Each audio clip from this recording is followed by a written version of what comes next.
Get 3 months of local news for just 99 cents a month. You'll get unlimited access to the news you need to stay engaged and connected to your community. Visit duluthnewstribune.com/subscribe now to get 3 months of local news for only 99 cents a month.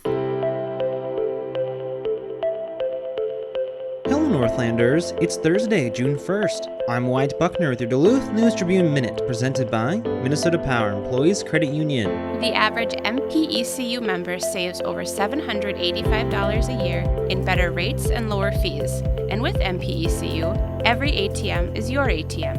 With their free checking program, you get ATM fee reimbursements at any ATM anywhere in the U.S. Check out Minnesota Power Employees Credit Union services online at mpecu.com or visit their offices in downtown Duluth, Arrowhead Road, or Miller Trunk Highway. Now here's a look at today's headlines.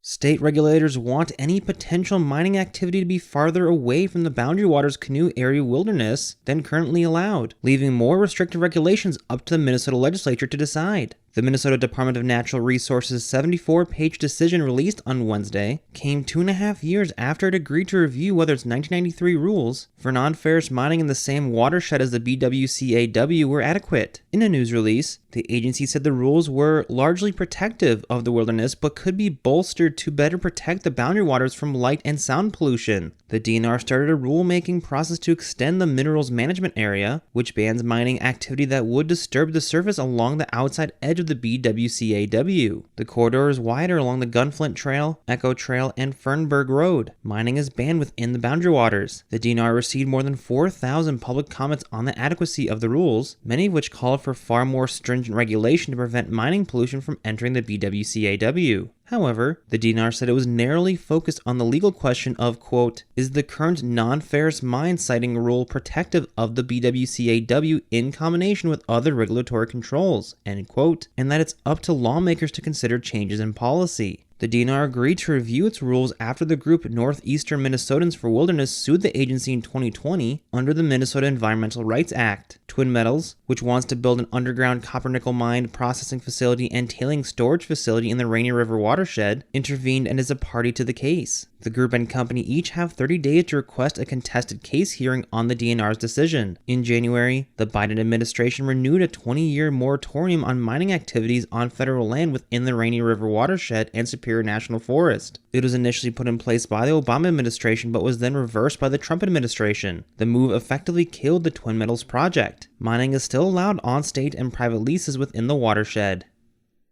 After the filing period ended Tuesday afternoon, 7 people had formally declared their candidacy for Duluth School Board. 4 of them are running for District 3, which represents the city center. They're set to compete in a primary August 8th to narrow that race to 2 candidates before the general election November 7th. The other 2 seats, one of which represents the district as a whole and the other of which represents Eastern Duluth, did not attract enough candidates to trigger a primary. The 4 candidates for the District 3 seat include Henry Banks, an independent contractor with the Minnesota chapter of Opportunity Starts at Home, and one of the founders of the Clayton Jackson McGee Lynching Memorial in downtown Duluth, Valerie Yackel, a family coach for a Duluth area nonprofit that serves homeless families and a longtime advocate for unhoused people in the Duluth area, Lauren Martell, a semi-retired owner of a Duluth-based water systems service business, who has reported on the district for the Duluth Reader newspaper and is a regular candidate for school board seats, and Matthew Moses, a data architect at IBM and freelance photographer who teaches a class each fall at the College of St. Scholastica. Running for the at-large seat, which encompasses the entire district, Alana Oswald, a former Duluth Public Schools employee who is pursuing a 3rd term on the board,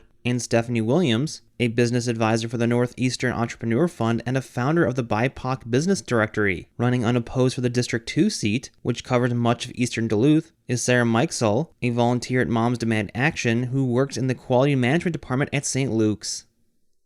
A 42-year-old Silver Bay man was hospitalized with a gunshot wound after an incident in the Walmart parking lot Tuesday. Officers found a stolen vehicle in the store's parking lot at 4740 Lowberg Avenue. Just after 10 p.m., the Hermantown Police Department reported in a news release. After a man left the store and attempted to get into the vehicle, officers moved in to arrest him. The news release said, quote, a single round from a firearm was discharged in the vehicle by the suspect, which is believed to have grazed the suspect's head, end quote. Officers administered first aid, and the man was transported by Mayo ambulance to St. Luke's Hospital. No officers were physically injured. The suspect will face criminal charges of felony receiving stolen property, police said. The News Tribune generally does not identify suspects until they have been formally charged.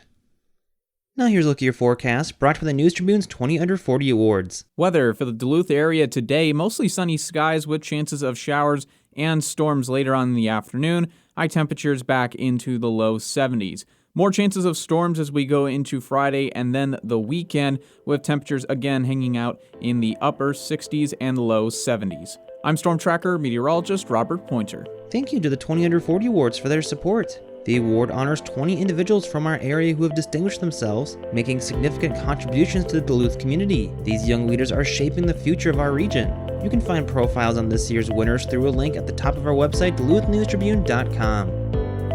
Reporting for today's episode was done by Jimmy Lovren, Joe Bowen, and Barrett Chase. Thank you for listening to Duluth News Tribune Minute. Have a great day, and we'll see you back here tomorrow.